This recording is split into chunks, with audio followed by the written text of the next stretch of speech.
All right, all right. I'm Peter Alessandria, and for the next 90 minutes, I invite you to be bigger than you think you are.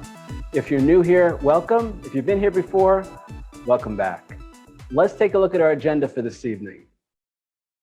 So as usual, we're going to start with some announcements, followed by our recommended reading, the affirmation of the day, introductions and victories. That's an opportunity for anybody who's new to introduce themselves, or if you have a victory or celebration to share for the past week, you can do that then. You're going to listen to an audiobook excerpt from the second edition of my book, Be Bigger Than You Think You Are. We're working our way through chapter 7. Come back, have our topic discussion, take a break, then come back and work on the assignment and do some Q&A and wrap it up by 9 o'clock. A reminder that today's workshop is being recorded and will be available on the BeBiggerToday.com website and YouTube channel within the next 48 hours. Please feel free to stop your video and mute your microphone if you do not wish to be seen or heard on the recording.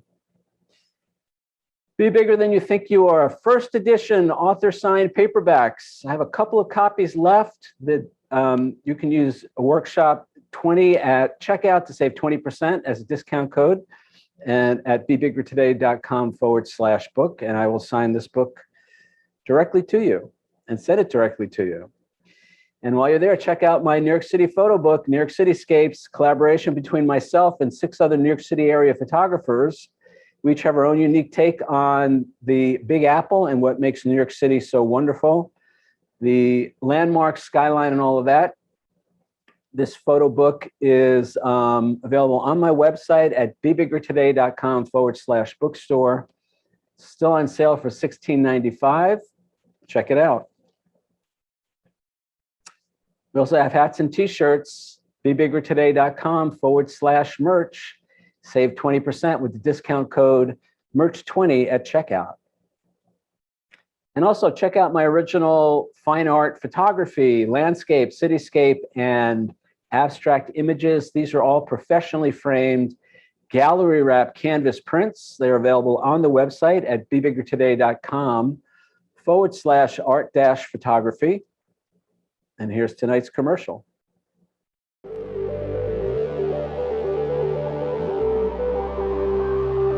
Peter's photos and abstract designs are uniquely beautiful, one-of-a-kind works of art. These gallery wrap canvas prints are set in a contemporary shadow box floating frame and will enhance the beauty of any home or office. Available in 4 different sizes, each piece is professionally framed and comes complete and ready to hang. Frames are available in your choice of black, white, or brown, and each is signed by the artist. Peter's original art and photography will make a great gift for a client, for yourself, or someone you love. Order yours today.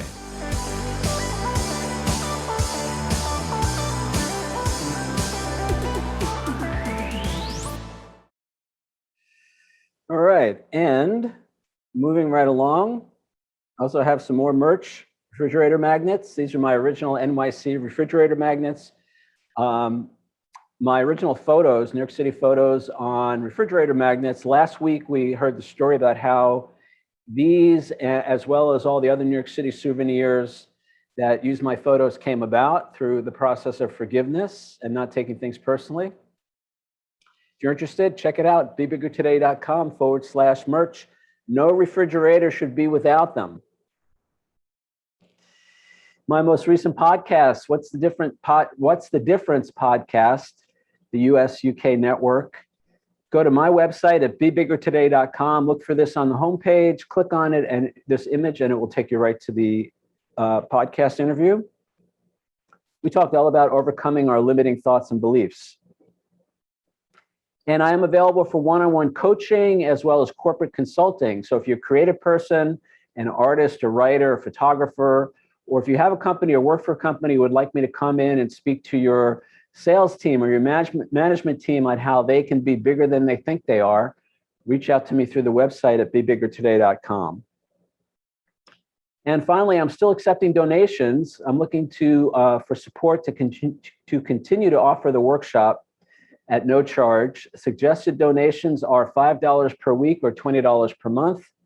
Send your contribution to me at paypal.me/Peter Alessandria, all one word. thanks so much for your support. All right, so moving on. A recommended reading for tonight. Actually, two books for the price of one. Creative Mind and Success. Both these books were written by Ernest Holmes, published in 1919 and 1922. We're talking about 100 years ago. These books were written and published. Now, I did recommend The Science of Mind, which is the book that Ernest Holmes is best well known for. And The Science of Mind became the foundation for the Church of Religious Science.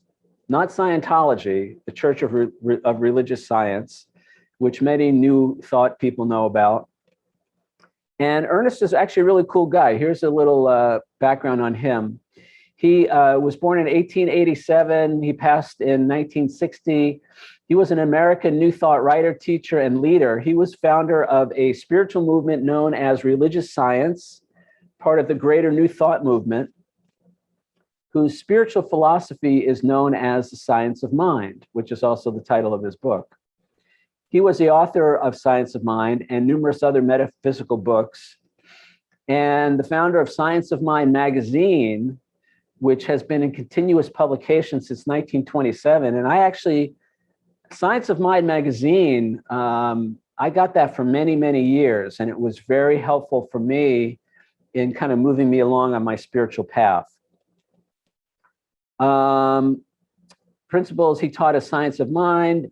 His books remain in print, and the principles he taught as Science of Mind have inspired many generations of metaphysical students and teachers. His influence beyond the New Thought movement can be seen in the self-help movement, which began in the 1950s and 60s and continues on to this day. And some of my favorite quotes of his are, "Thoughts are things. We become what we believe."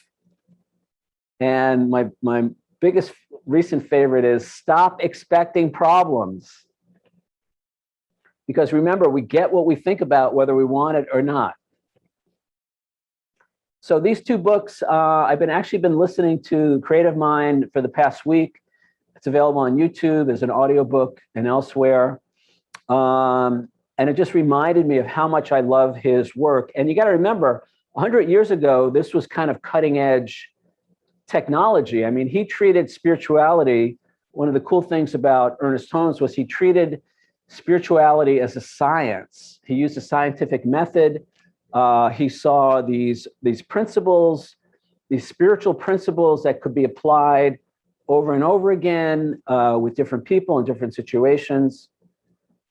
You know, it wasn't this airy-fairy kind of thing. He was I don't want to say rigorous, but he was, what's the right word? He was scientific in his exploration of how we could improve our lives, how we could overcome our limited thoughts and beliefs, either about ourselves or about the world in general. So these books highly recommended, along with Science of Mind. And I'll give you the publisher's blurb real quick. Creative Mind, since 1919, Creative Mind has propelled countless people out of despair into a richer, fuller life. The strength of the book is found in its simple approach to combining the wisdom of the ages from many disciplines, including psychology, spiritualism, religion, and philosophy. Giving people a practical way to apply these principles in their own lives resulted in an abundant life for millions and set the stage for what became known as the Science of Mind. Creative Mind and Success expands upon Creative Mind and explains how to use our inherent power of creation. We can govern our own destiny when we learn to control our thoughts. To do this, we must first realize that everything in our lives is a result of our thinking. Let me say that again. We must first realize that everything in our lives is a result of our thinking. Next, we must accept that our mind is part of the mind of God. This realization gives us the power to create our own lives. So again, this is consistent with what I've been saying, was consistent with what I've been teaching, what I've written about in my book. As I always say, if we don't learn to control our thinking will control us. And remember, our thinking controls our feelings, our emotions, and our emotions control our words and actions. And those words and actions determine the outcomes that we experience in life. So check out these books. As I said, they're widely available still, even 100 years later. You can get them in print. I saw Creative Mind and Success on Amazon, or on YouTube if you want to listen to them, Audible, places like that. So check it out. All right, our affirmation of the day. Negative people see difficulty in every opportunity. Positive people see opportunity in every difficulty. Now, this is more Facebook wisdom for you guys, but I saw this week and it just really jumped out at me. I just love this. Obviously, it's not an affirmation, but it's a reminder, it's a saying to remember that we decide, we get to choose. Do we see things as opportunities or do we see things as difficulties? And what determines that? All right. If you've been attending these workshops, if you've read my book, the only thing that determines how we see the situation is how we see ourselves, who we think we are. So if I see myself as somebody who can handle the situation, guess what? I'm going to see it as an opportunity. And if I think I'm somebody that can't handle that situation, it's going to be a difficulty. It's going to be a problem. It's going to be a negative in my life. And the good news is, this is why this is so important. We often can't change the external situations. We can't change the circumstances. We can't change the conditions, and we cannot change other people. But we can always change how we see ourselves. And when we do, everything changes. And I'll tell you right now, we just went through the pandemic. So that was over a year of a pandemic. And there are some people who saw that as an opportunity and they made money and they helped people and they made a contribution. And there were some people who saw that as a difficulty, who lived in fear, who saw it as a problem, and they had a different experience as a result of that. And I'm not saying one is right or wrong. I'm not even saying one is better than another, but I'm just saying that we have a choice. We always have a choice. How we see ourselves, and when we change how we see ourselves, we change how we see the situations in our lives. So who do you want to be? Do you want to be the negative person who sees difficulty in every opportunity, or the positive person who sees opportunity in every difficulty? I know who I want to be. I want to be the positive person where I see opportunity in the challenges and difficulties in life. And I'm always reminded of that. There's this Chinese, I guess it's in the Chinese alphabet, there's a symbol. And the symbol for crisis is the same symbol as opportunity in the Chinese language. So there you go. All right, so it's that time for us to do introductions and victories. There's an opportunity for anybody who's new to say hello and introduce yourself, or if there's anybody who wants to share a celebration or victory from the past week, now's your chance. Unmute yourself and have at it. Hi, Peter. Hi, everybody. It's Dee Dee. I'll share. Can you hear me okay? Yep. Go ahead, Dee Dee. Okay, great. Oh, thanks so much. So the victory for this week, and it was, I'm not sure how to describe it, but I'll say it like this. There was a personality challenge that I was having, and I knew that some boundary setting needed to occur, and I gave it really my best attention to decide, did I want to go to that person directly, or because it was a work team situation, or did I just want to mention my boundary to the leadership and see and kind of go from there? And I decided to go to the leadership because at the end of the day, I don't trust this person. And so for me to try to go to them directly and negotiate was I felt like I was going to set myself up for more failure, because I think my experience is that they are not trustworthy. And I don't know what the end outcome will be, but so far I feel confident in my decision, and I'm not going to like blow it out of proportion, or I just simply said, if you make that person my boss, I probably can't stay. So that was really important boundary for me, because I value my time, I value my value, and I especially value you and what you're helping us work through here.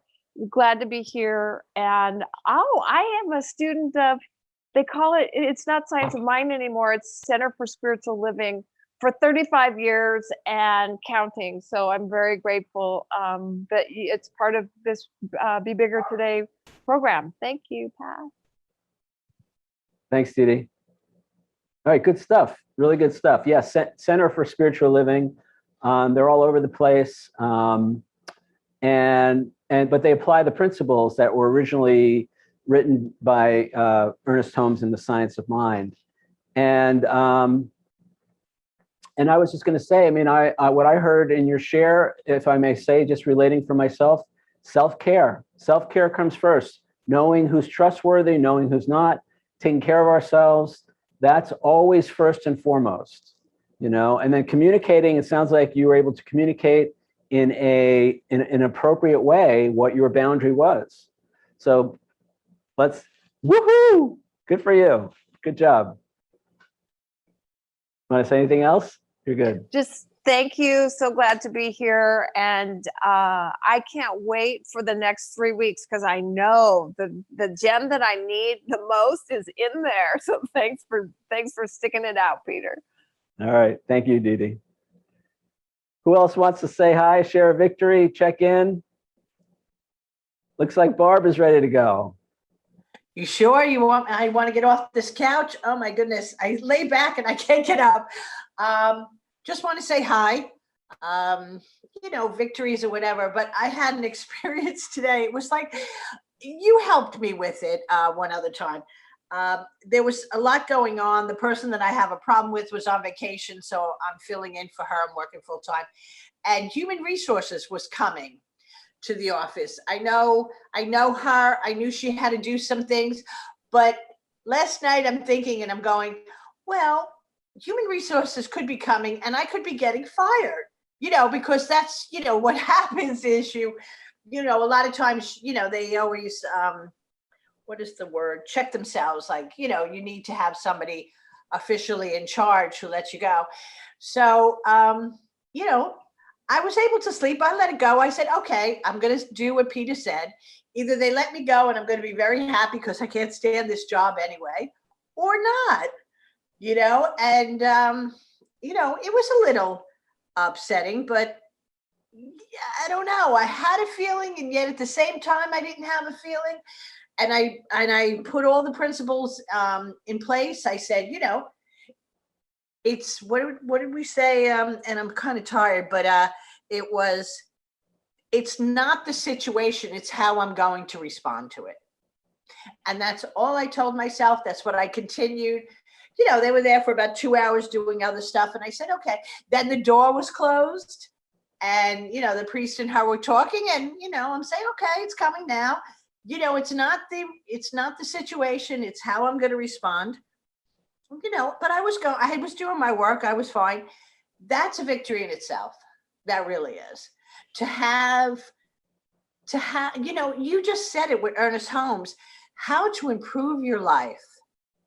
I'm just so whatever that it took me this long to recognize that I really needed to improve my life.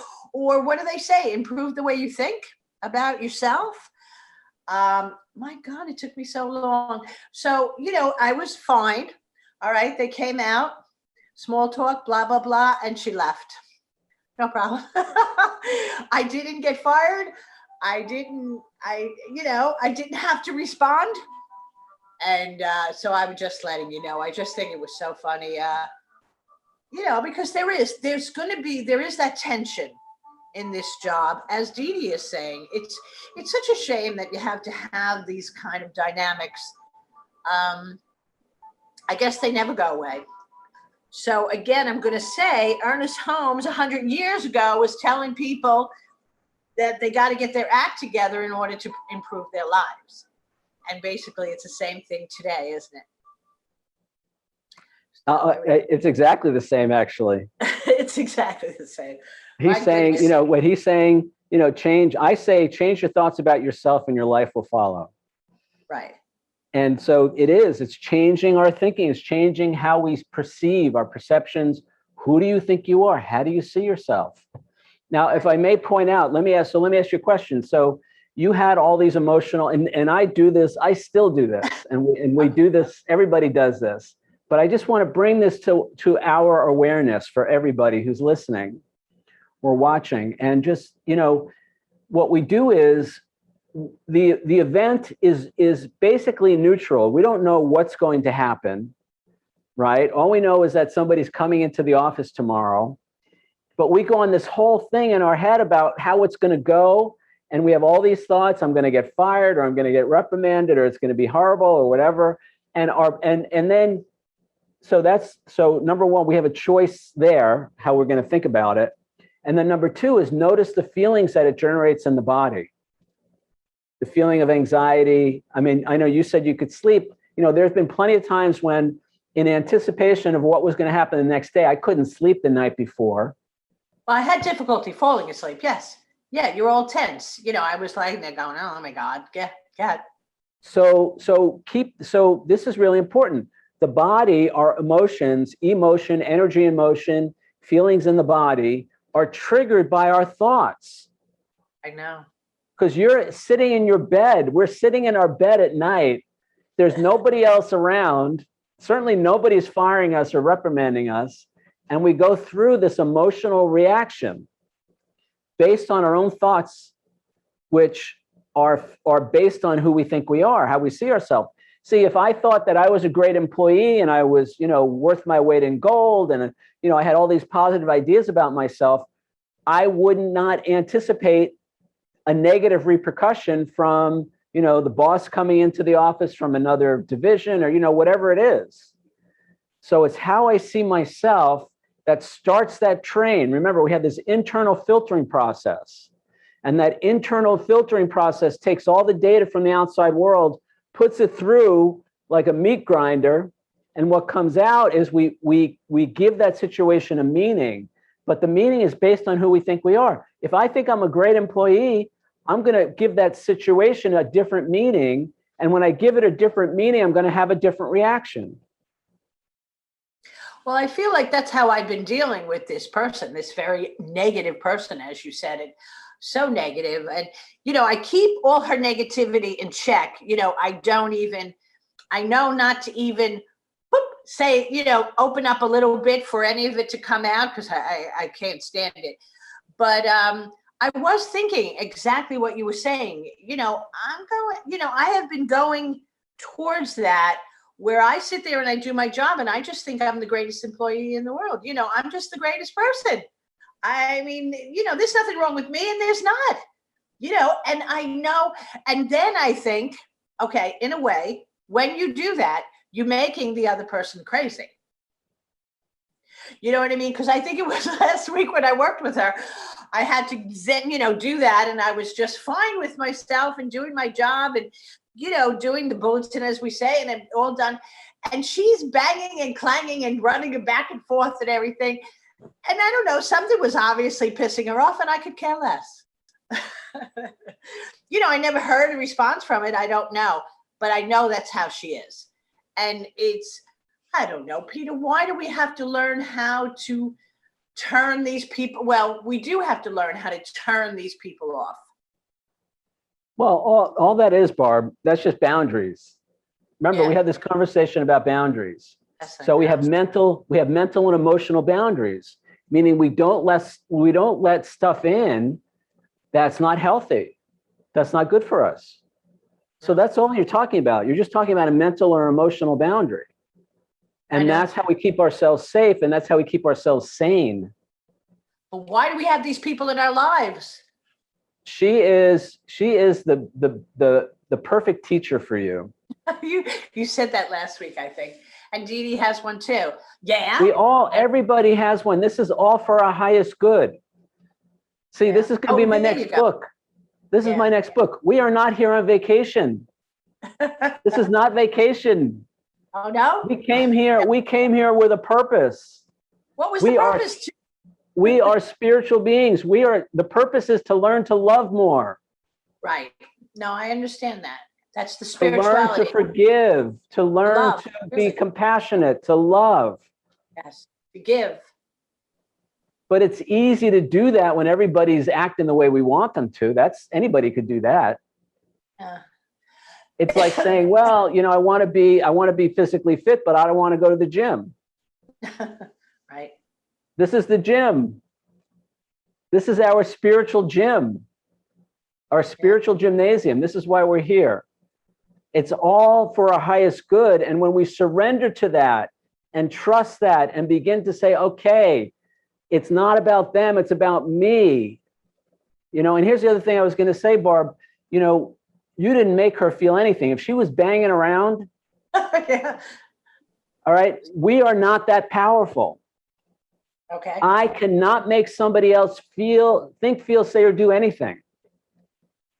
If they're doing that, that's about them. It's not about me.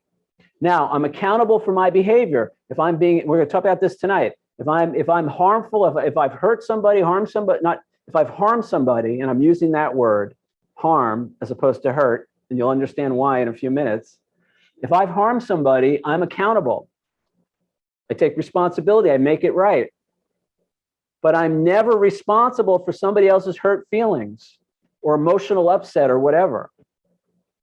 I'm accountable for my words and actions, my behavior. This is part of the discussion tonight, so I'm not going to say, we'll get into it in a few minutes. But the point is, we don't have the power to make anybody feel anything except ourselves. So if somebody's reacting crazy, that's about them. Okay. I look at my behavior. Am I being inappropriate? Am I being harmful? Right. But what they do, they're upset or whatever it is about them. It's never about us. Now, the same is also true of them, of us. They don't make us feel anything. They don't make us act crazy. They don't make us bang things around, whatever. No, I used to do that. I'm sure everybody has in one time or another. All right. So if it's a victory or not, it was just bizarre. Like you said, to have those feelings. All right. I overcame them. Nothing happened. Move on. In a way, okay, now I don't want to put words in your mouth. I'm going to talk about myself. All right. This comes up later in this chapter too, maybe next week. In a way, I'm disappointed when things work out. No, okay. Because I'm addicted to the drama. It's a physiological, the adrenaline and all of that. I'm addicted to feeling bad. I'm addicted to feeling like a victim. I'm addicted to blaming other people and I'm addicted to blaming other people for how I feel.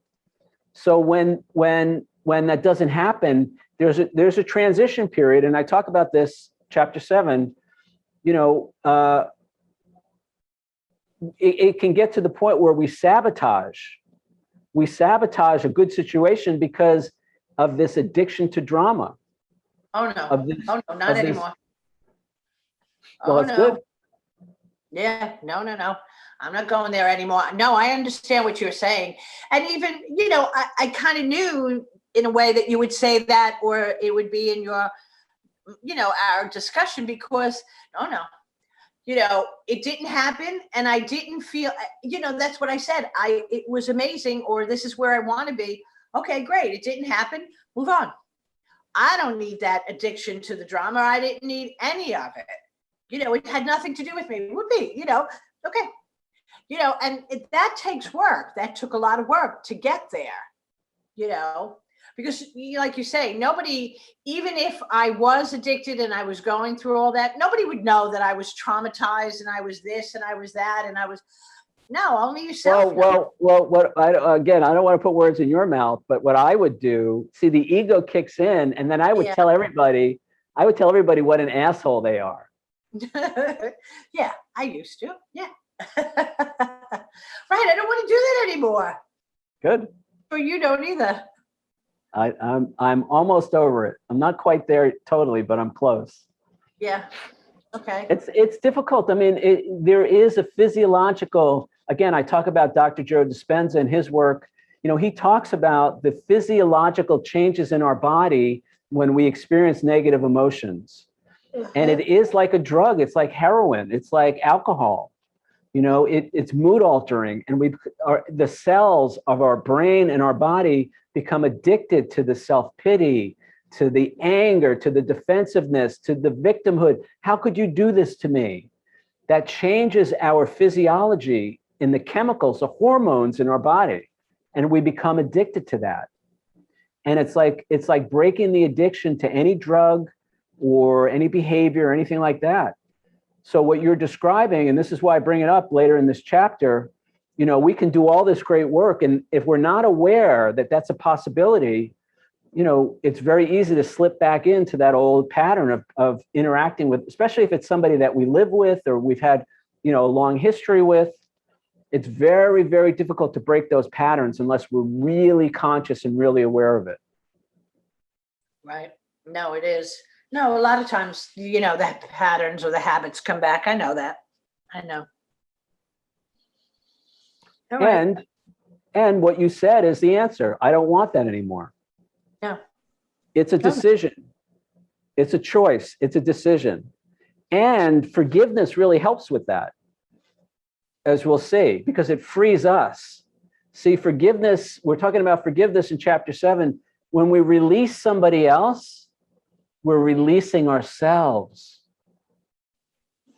We're no longer in. This is another thing that Dr. Joe Dispenza talks about.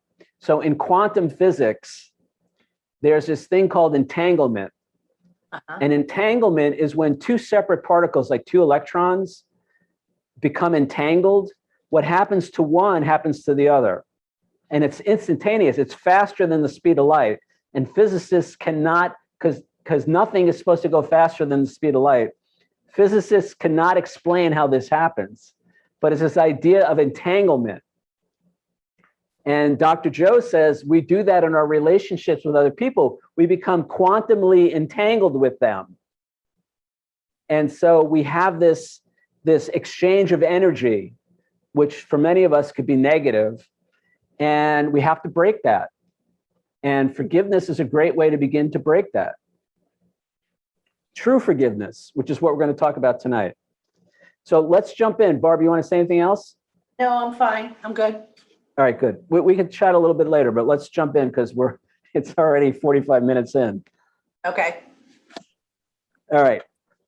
So topic for tonight, true forgiveness. We're going to listen to the audiobook excerpt.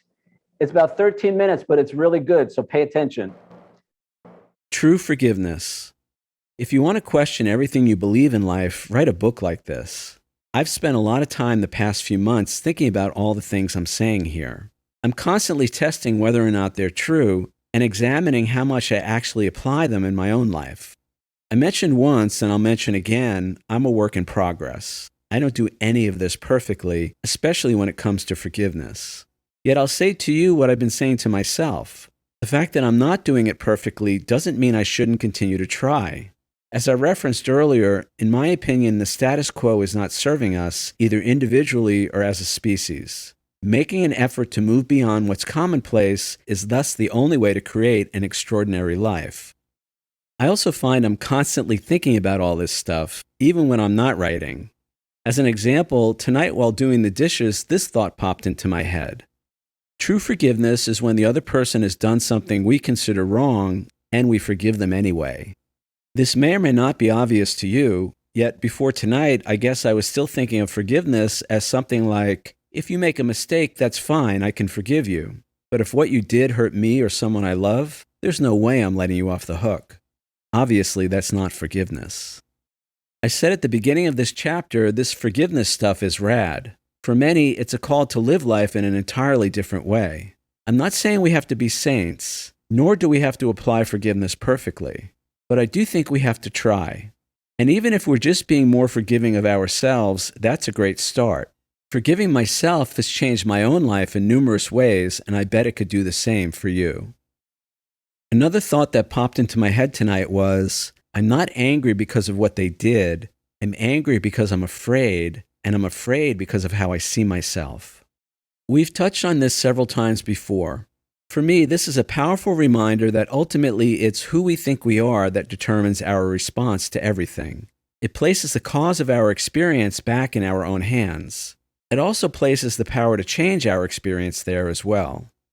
In addition, this thought serves as an important reminder of the relationship between fear and anger. In the last chapter, we said fear always precedes anger. This means when I'm angry, I'm really afraid. Thus, by addressing the fear that's behind the anger, I can become more effective in terms of how I respond to life. What was my part in this? In all those situations where we experience conflict or negative emotions towards others, it's important to ask the question, what was my part in this? The first time I did this, I was shocked. In almost every case where I felt angry, hurt, or resentful, I had contributed, often significantly, to the problems between myself and the other person. While the specifics varied, there were 5 general ways I did this. 1, I ignored warning signs. 2, I had unreasonable expectations. 3, I failed to speak up for myself.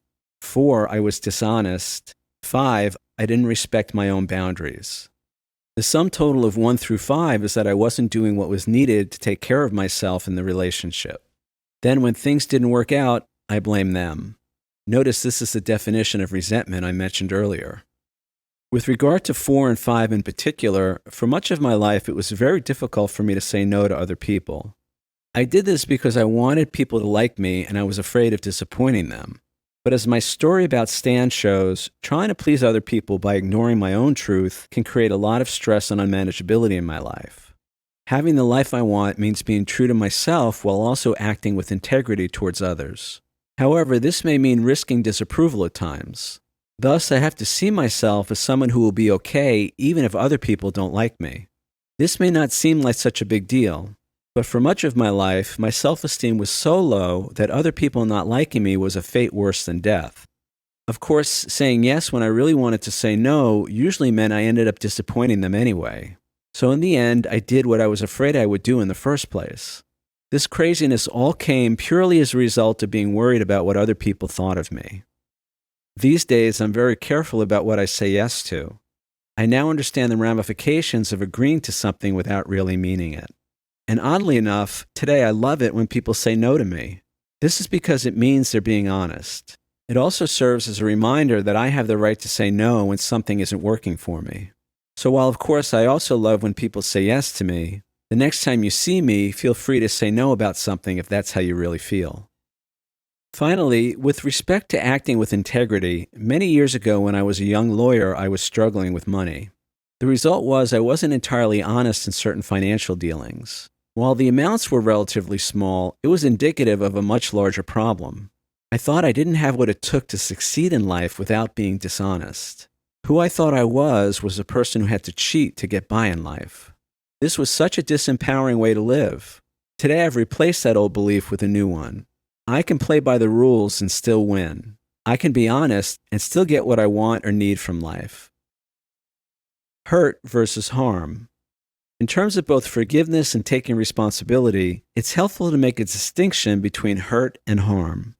I define harm as the unjust diminishment of someone's life experience. Harm has an objective, quantitative analysis to it. For example, if I injure someone physically, steal from them, or break an agreement with them, chances are pretty good that I've diminished their life experience. Hurt, on the other hand, is a subjective determination. If I feel emotionally hurt by something, it's because of the meaning I'm giving the situation. While there may or may not be actual harm accompanying my hurt feelings, hurt is always a result of how I see myself, not what someone else said or did. The result is, while other people are accountable for their harmful behaviors, they're never responsible for my hurt feelings. My 5-year-old niece recently started telling everyone that they hurt her feelings when they say or do something she doesn't like. Now, in her mind, that's true. The other person says or does something and she feels bad. Since she wasn't feeling bad before they said or did that, it must be their fault. It's interesting to note how few of us as adults have progressed beyond this type of 5-year-old thinking. Anyway, me being who I am, the next time she said that, I turned to her and said, "Sweetheart, I understand you're not happy about what so-and-so did, but no one can make you feel anything. If you feel hurt, it's because you're choosing to feel that way." She took a long pause, looked at me like I was crazy, and then went back to fighting with her brother. Oh well, maybe she'll read this book when she gets older. Don't say you're sorry. Most of my life, I apologized compulsively. When I sensed what I was saying or doing wasn't pleasing to another person, my knee-jerk response was to say I was sorry. Because I thought I was responsible for everyone else's happiness and emotional well-being, I was usually quick to jump in with an apology. I can see now compulsively apologizing is a coping mechanism. It's a way I tried to feel safe by controlling someone else's reactions. My subconscious thought was that if I apologized, they wouldn't be upset and therefore I would feel safe. It also stemmed from my negative core belief that I was bad or wrong. This meant I thought it was my fault when they were upset, so I had better apologize. Saying I'm sorry to feel safe or because I think I'm bad are not appropriate reasons to apologize. This is typical of highly codependent thinking and over the years created a lot of problems in my life. Rather, we only want to apologize or make amends for actual harms done. Earlier, we defined harm as the unjust diminishment of someone's life experience.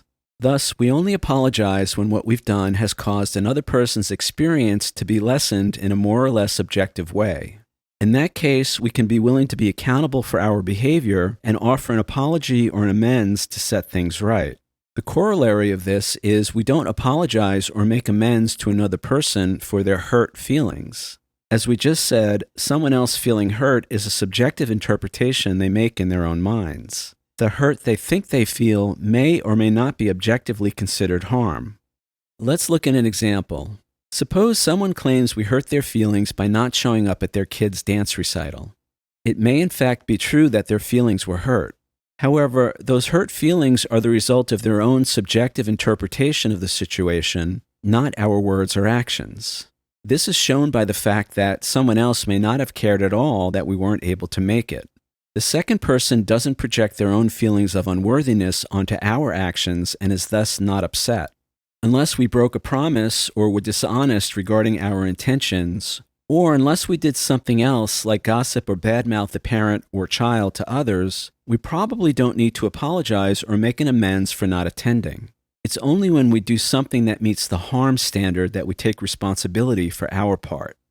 Admittedly, this isn't always black and white. It may take some deep thinking to discern if what we did was harmful or not. The main point is the fact that someone else thinks we hurt their feelings is usually not enough to determine that we owe them an apology. Similarly, the fact that they didn't complain may not be enough to determine that we don't. Even in the absence of them feeling hurt, it's still possible what we said or did was harmful. Thus, we need to look closely at the situation to determine whether what we did resulted in harm and whether it's therefore appropriate to offer to set things right. They may or may not accept our apology or amends, more about that in a minute, but the fact that we acknowledge our part in what happened and offer to rectify it is what's important. Likewise, thinking we were justified in what we said or did doesn't mean we don't owe an apology. The ego always thinks it's right. Thus, the determining factor is the unjust diminishment of someone else's life experience, not whether we think we were right in doing it. We have to look at whether what we did was just, i.e. fair and/or appropriate, rather than justified. Again, this isn't always black and white, but if there was a way we could have done what we did without causing harm or injury to another, or if they didn't bring the harm upon themselves, such as by unjustly attacking us first, then an apology may be in order. And even if we ultimately decide that what we did wasn't harmful to the other person, we may still want to offer them an explanation of why we did what we did. Not because we have to explain ourselves to others. Remember, we never have to explain, defend, or justify ourselves to anyone. But because it's a gesture of goodwill when we communicate what was actually going on with us when we did what we did. This alone may be enough to diffuse a tense situation and prevent retaliation. When actually making an apology or amends, it's best to keep the focus on our offending behavior. Do this as opposed to focusing on how the other person might be feeling as a result. For instance, we can say something like, "I'm sorry for interrupting you at dinner last night. I'll try my best not to do that again."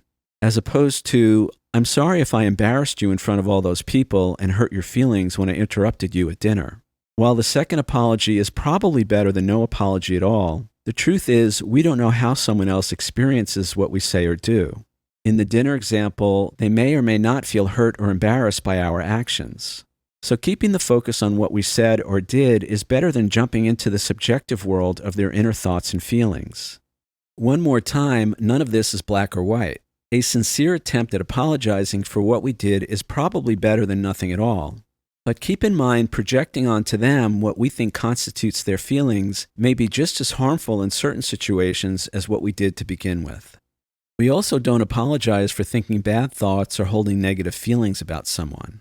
We make amends for our words and actions only. So, for example, if I feel angry or resentful of you, that alone is not grounds for me to apologize. But again, a deeper look might be warranted.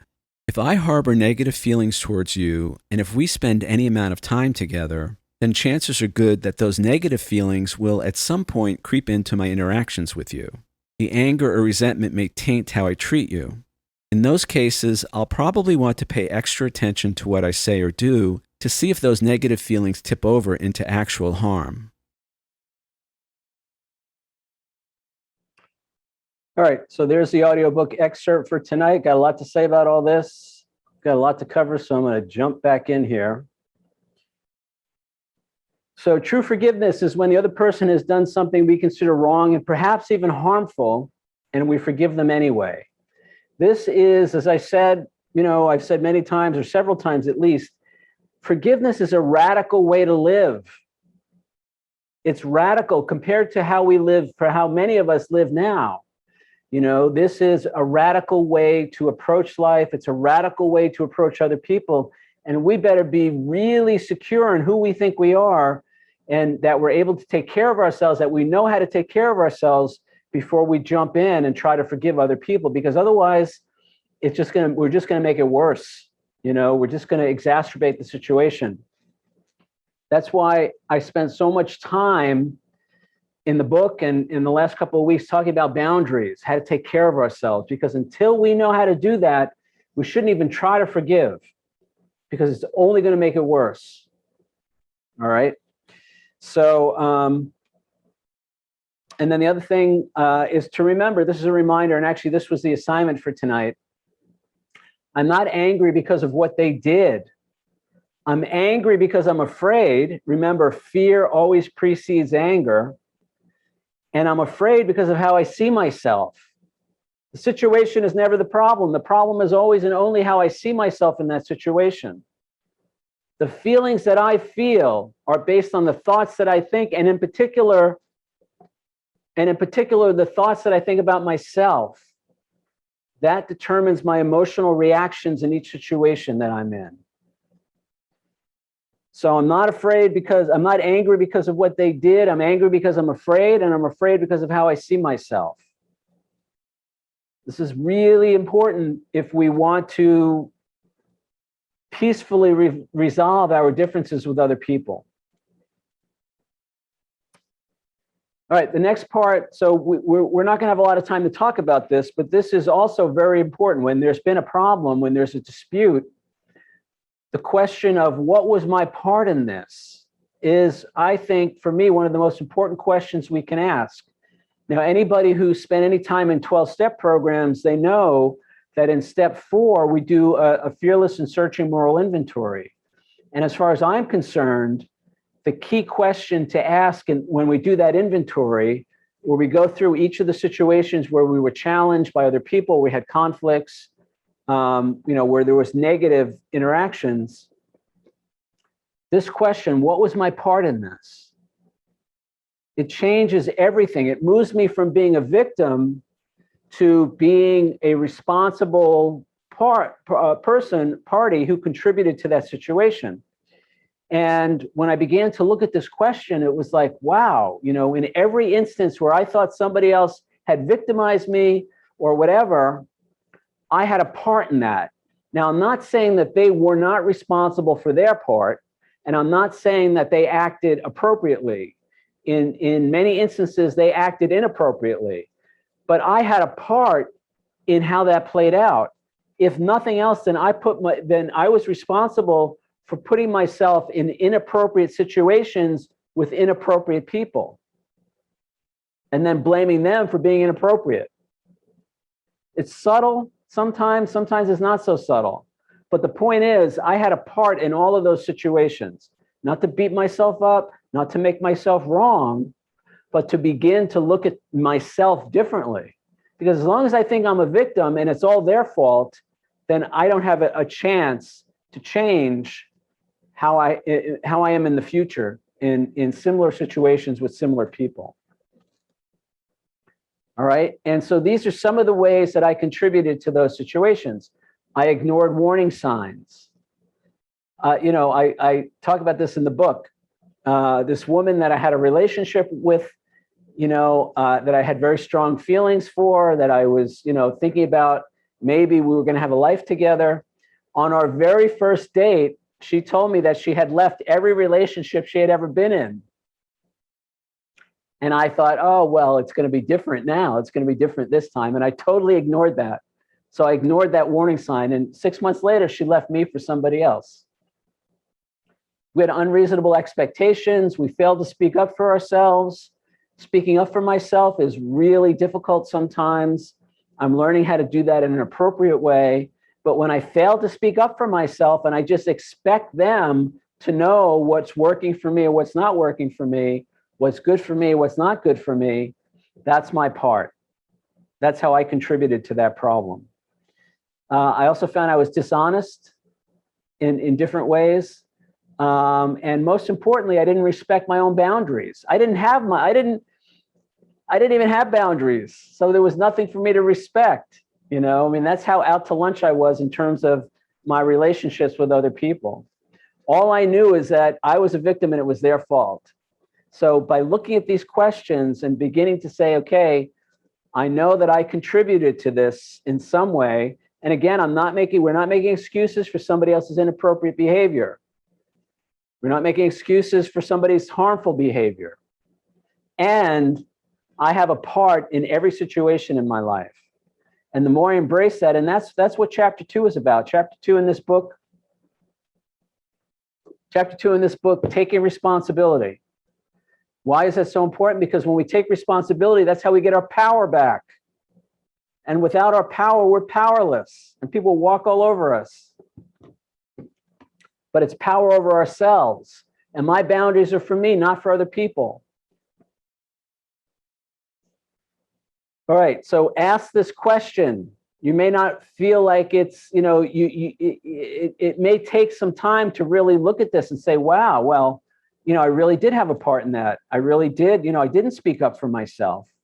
I was expecting them to read my mind. All right. That's my part in the situation. Doesn't excuse their bad behavior. And it's a way I get my power back by taking responsibility for my part. All right. So hurt versus harm. So this is really important. All right. And I know some people may feel differently about it. This is my own experience. This is, I'm speaking for myself.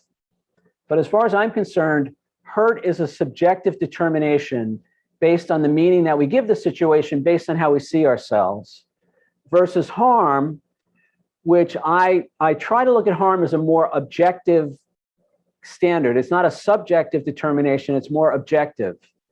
And I define harm as the unjust diminishment of someone's life experience.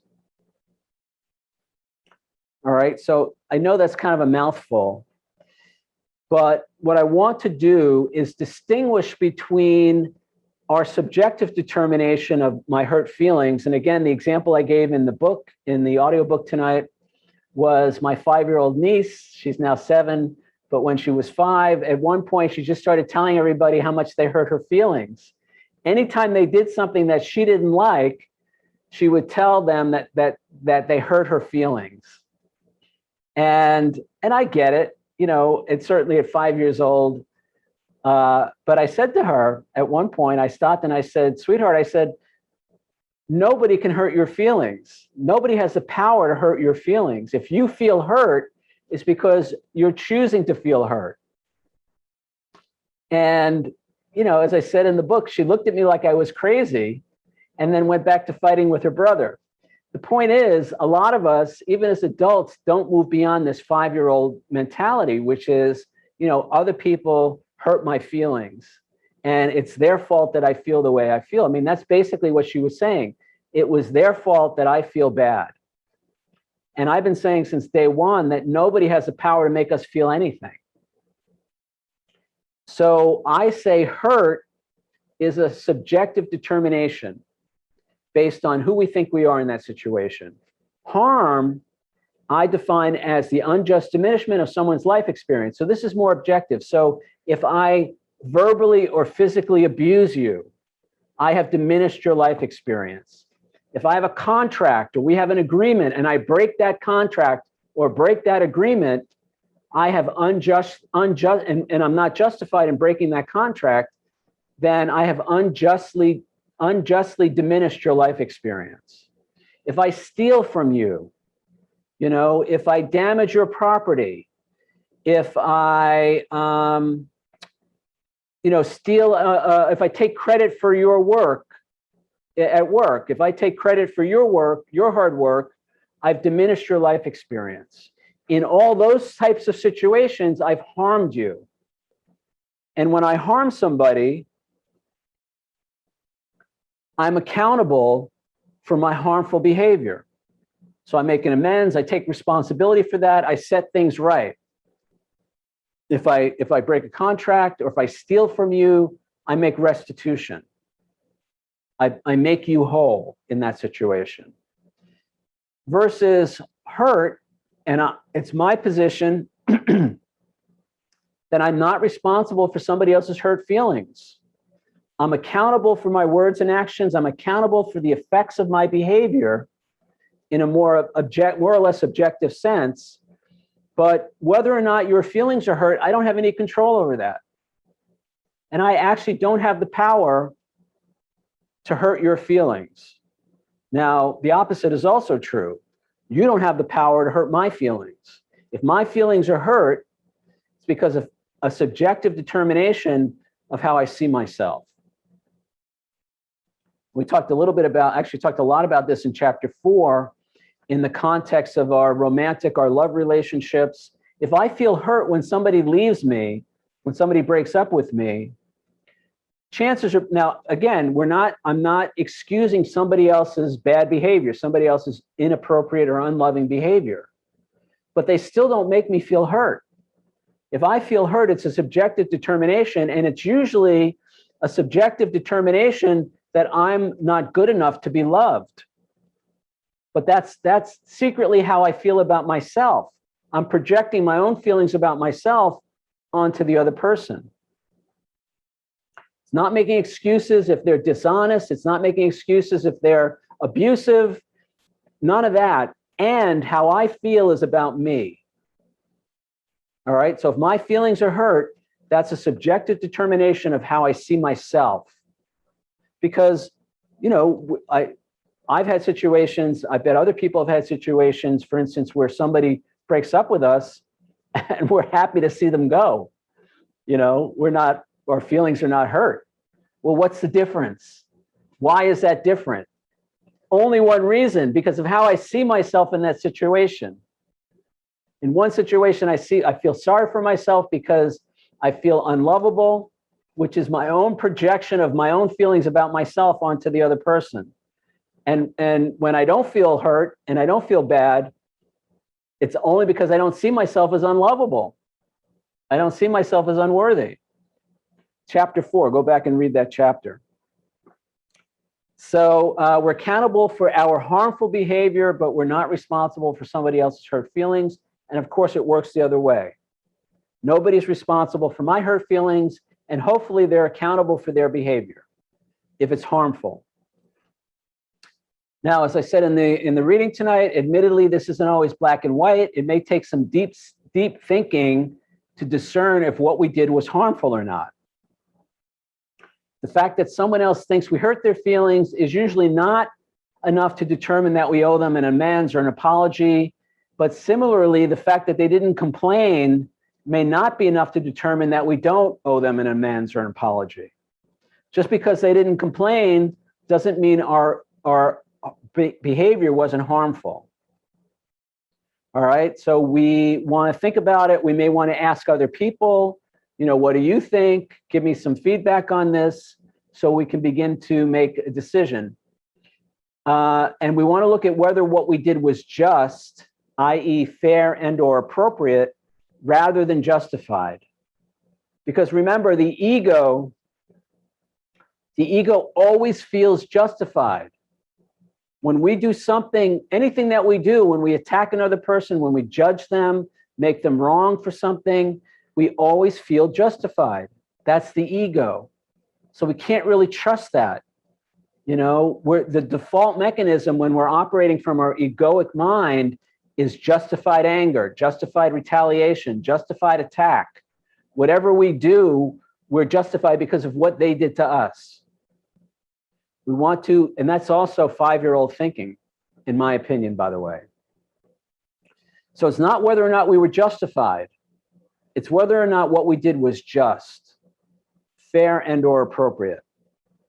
All right, so this is giving us a new framework, potentially a new framework, a new way to look at our interactions with other people, both how we impact them and how they impact us. All right, and then the last point is we don't have to apologize for thinking bad thoughts or holding negative feelings about someone. Now, again, I compulsively apologized for most of my life. That was a defense mechanism. It was a way I tried to feel safe. By compulsively apologizing to people, I was trying to control the ramifications or a negative response from somebody. So we don't have to apologize because we think bad thoughts or hold negative feelings about someone. We make amends for our words and actions only. But again, a deeper look might be warranted. If I harbor negative feelings towards you, and if we spend any amount of time together, then chances are good that those negative feelings will eventually creep into my interactions with you. And in those cases, I'll probably want to pay extra attention to what I say or do to see if those negative feelings tip over into actual harm. All right, so that's just me being responsible, taking responsibility, for who I'm being in that situation. And again, if I have healthy boundaries, I'm taking care of myself for your inappropriate behavior, for your resentment, your negative feelings towards me. If I have healthy boundaries, that doesn't affect me. All right, and then the assignment for tonight, I'm not angry because of what they did. I'm angry because I'm afraid, and I'm afraid because of how I see myself. Agree or disagree, and why? So if you're new here, we're going to take a 5-minute break. I'm going to play the song. This song is Love My Life by Robbie Williams. Can't play it on YouTube because of copyright issues, but the lyrics are going to be on screen. So get a copy of the song, and then you can sing along. We'll be back in 5 minutes.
All right, we are back.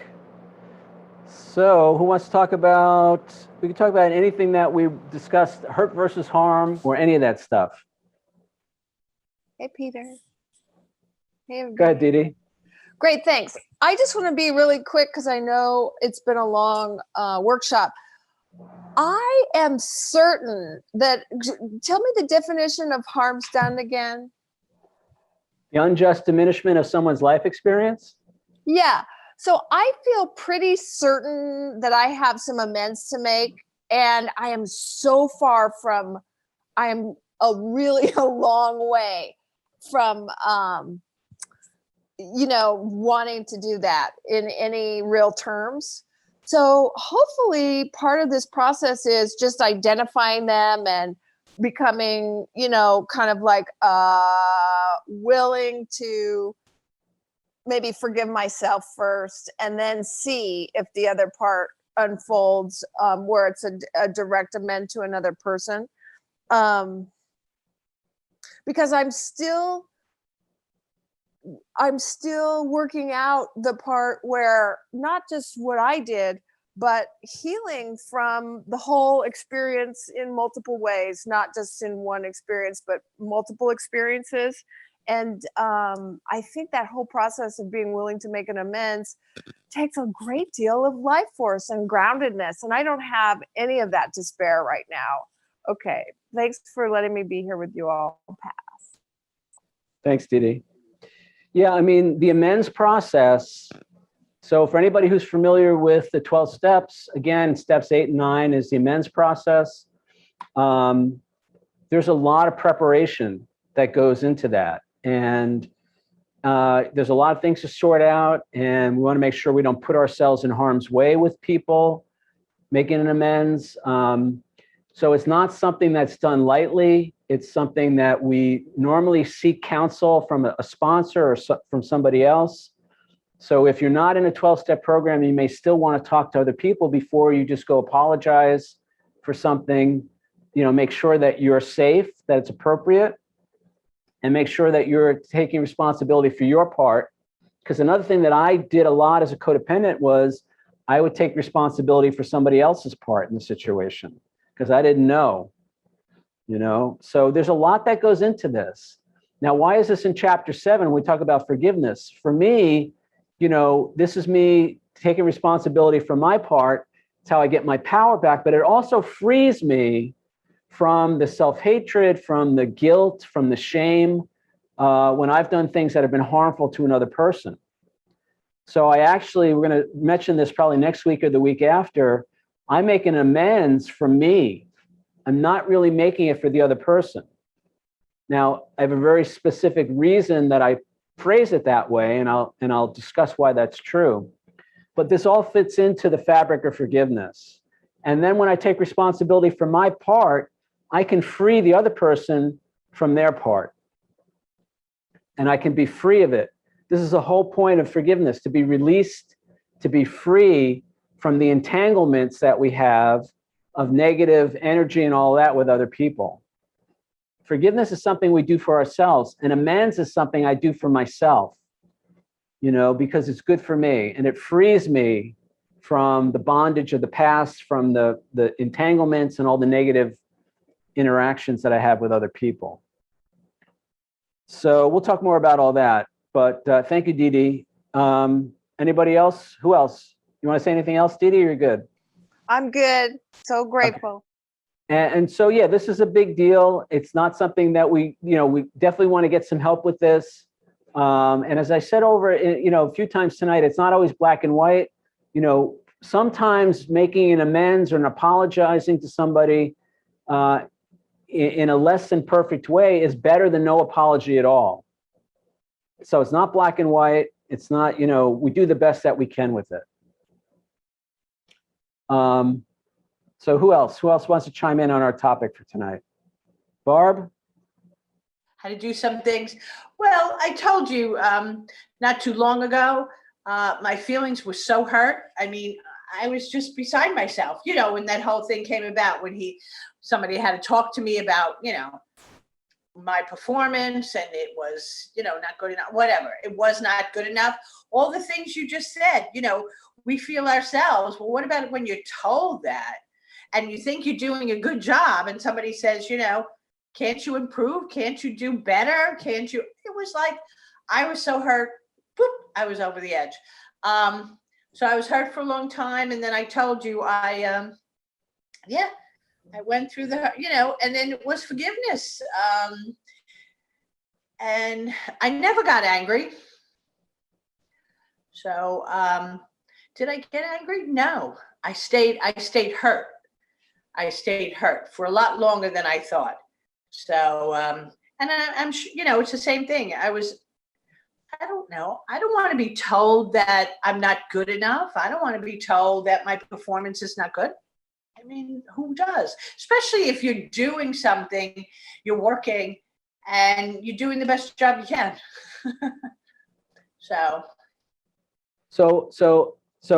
I'm sorry you had that experience. I totally get it. I totally understand. And let me ask you something. So earlier in the workshop, you said these were your, I'm paraphrasing, but you said something like, it doesn't matter what they think anymore because I feel like I'm doing a good job. I feel like I'm a good employee. I'm certainly doing the best that I can. Right. So after that, my choice was to leave, and all that. And if I'm still there, I have to, remember I told you, I brought, I pursued how to, find out how to do certain skills better. And so I did what I had to do, and they did improve a little bit. So that's what I'm saying. Now I want to sit. I don't even know if I want to stay in this job anymore. I'm not going to take that again. In other words, I was told that I, had to be a big girl and, again, take the responsibility, do something about it, and come back doing the best job you can. I think here's my point. What?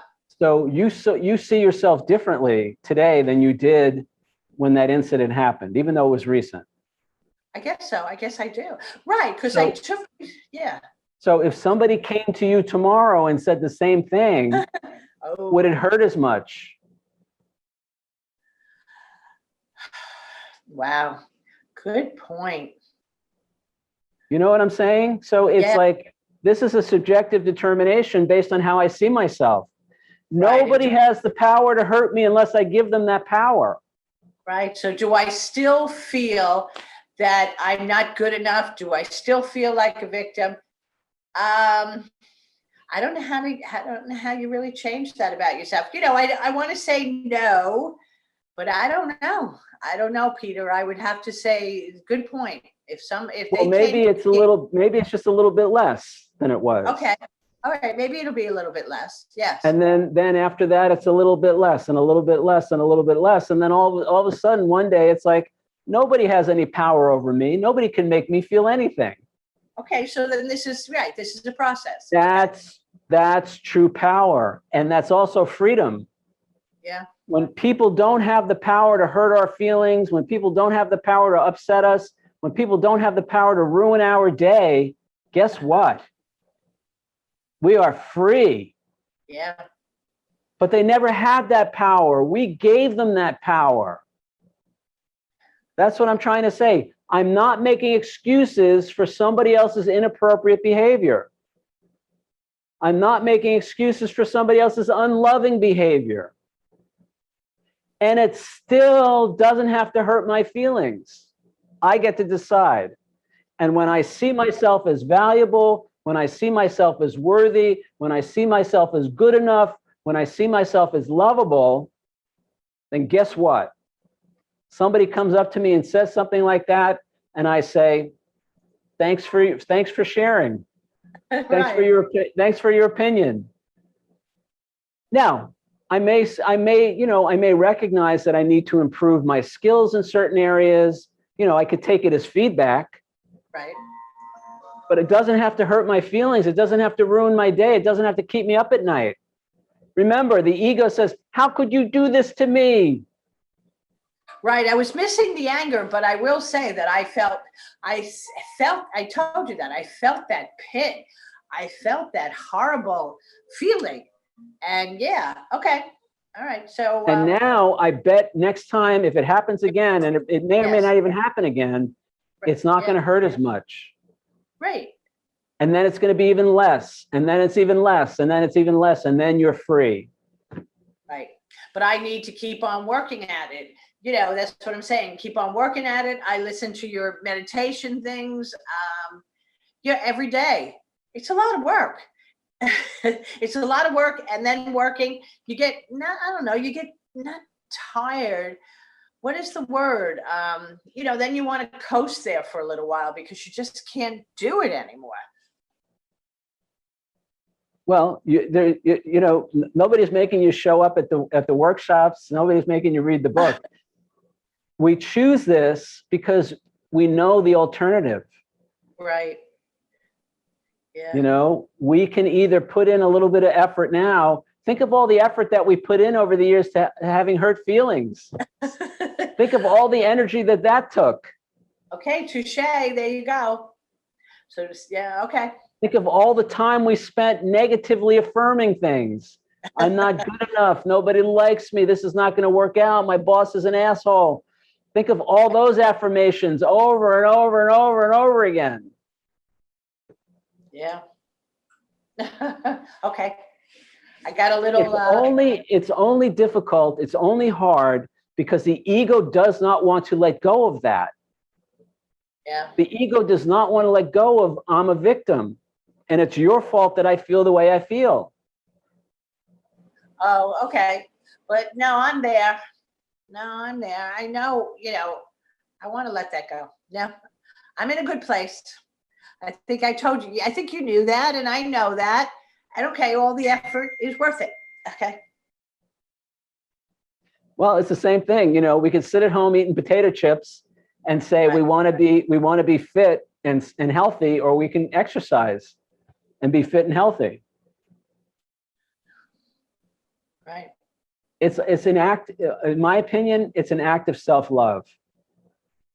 To take the time to read this book or any book. I don't, you know, read Ernest Holmes books or, you know, read, I don't care. I've recommended 50 other authors' books Right. over the last year. Read any of those books, but it takes effort. And it's an act of, in my opinion, it's an act of self-love. There you go. Okay. And that's the only way. And maybe it's not books for you. Maybe it's seminars or live workshops or YouTube videos. I don't care what it is, but we can't continue to do the same thing that we've always done and expect our lives to change. And we can't continue to say, no, it's your fault that I feel the way I feel. You have to change. Now, it's not to say that they're not, you know, other people act inappropriately. Other people can be jerks. Other people can be abusive. I'm not disputing that. I'm not making excuses for that. And that does not have to determine how I feel, especially how I feel about myself. And if they really are acting inappropriately, it's my job to get the hell out of there or get them the hell out of there or whatever. Yeah. Some kind of a boundary. Having Right. some kind of limits. I will. No, that's how I feel. You know, definitely limits. You know, because it's no. And you're absolutely right. I do feel very strongly that won't happen again. Like if something comes up and says my performance isn't good, then I can clearly say I don't belong here. Goodbye. You know, and that's it.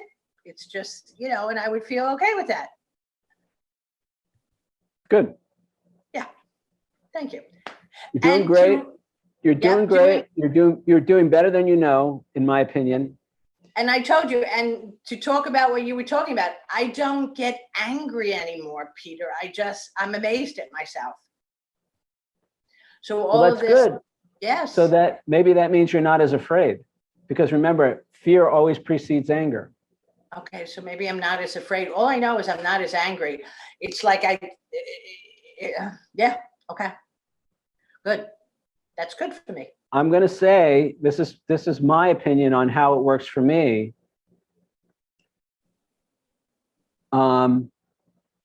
It's really us abandoning ourselves. Like in the situation you described where somebody at work says something negative about our performance, in those moments, historically, for me, I've abandoned myself. And I've said, oh, they must be right about me not being good enough. I don't comfort myself. I don't stand up for myself. I don't believe in myself. And I need to do all those things. That's what hurts so bad. It's not what they're doing to us, it's what we're doing to ourselves in those situations. That's what hurts. That's what feels so bad. When I abandon myself, when I look at myself and say, gee, they must be right about me not being good enough. I'm not lovable. I'm not worthy. I don't have what it takes. That's what causes the pain. It's not what they're saying or doing. In my opinion. Remember that. Yeah, I got it. Well, it's not like got to remember that. I've got to have that inside of me after that past experience. Okay. I built up, I don't know, what did we say? I built up confidence. I don't know if that's the right word. I just self-love. Learned, self-love. I learned self-love from that. How funny, how positive to put it that way. And what was my definition of self-confidence? Do you remember? Self-confidence. Self-confidence. So I looked up the definition many years ago. I felt like maybe I needed more confidence. I was not confident. Right. And I looked up the definition in the dictionary, and there were like three definitions that you would typically, self-assurance, positive self-image, that kind of thing. But the fourth definition of a confidence was a trusting relationship. Right, with yourself. As in a confidential relationship with somebody, trusting relationship. So I said, wow, so self-confidence must be a trusting relationship with myself. Can I trust myself not to abandon myself when somebody tells me I'm not good enough? Can I trust myself to love myself when I fail at something, or when I make a mistake, or when somebody says, what's wrong with you? How many times do I have to tell you? Can I trust myself to be my own best friend instead of my own worst enemy? That's self-love and self-confidence. Trusting in yourself. And when we get there, nobody has the power to hurt us unless we give them that power. And we're less and less inclined to do that. And here's the other thing too, because the other thing was I made everybody else responsible for me feeling good about myself. So they were responsible when I felt bad about myself. And then I wanted them to make me feel good about myself. Tell me I'm good enough. Tell me I'm okay. Tell me I'm a good employee. Tell me I'm a good boyfriend. Tell me I'm a good this. Tell me I'm a good that. That puts pressure on the other person. I'm asking them to emotionally caretake me. I got to decide for myself that I'm good enough. Doesn't mean I can't learn new things. Doesn't mean I can't improve. But the fact that I don't know something or I don't do something well doesn't mean I'm not good enough. Doesn't mean I'm not lovable. Doesn't mean I'm not worthy. But I have to tell myself those things. Right. Putting that pressure on somebody else, it's not fair to them, and it's not their job. No, not something I want to do anymore. Right. Everything is inside work. So this is total freedom. You don't have the power to hurt me. You don't have the power to make me feel good either. Okay. Yeah. Now think about that in romantic relationships. Yeah, it's tough. It changes everything. All right. We go on all night about this one, but all right, great, Barb. You want to say anything else? Nope, I'm done. Done. All right, great. Anybody else want to chime in on our topic? We're way over time. Anybody else want to say anything about anything? All right, 3.5 minutes. We'll play the song one more time. We'll come back and do our final goodbyes.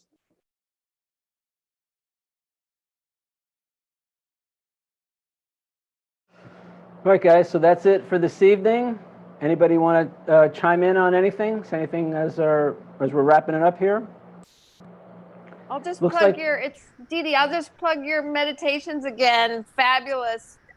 Super, super fabulous. Thank you so much for making those, creating those. You're welcome, Dee Dee. For anybody who's not aware, I have 3 affirmation meditations that are available for download. Positive reprogramming to music. Check them out. Yes, Peter, I want to say the same thing. I've been really listening to them a lot. Yes, Dee Dee, they're wonderful. Thank you. Great. Cynthia, you want to say something? All right, looks like. No, I just wanted to say bye. Bye-bye. It was a great session. Thank you. Okay, great. Thanks, Cynthia. So it looks like we're going to have 3 more weeks. I think we're going to wrap it up at the end of July. So we have 3 more workshops.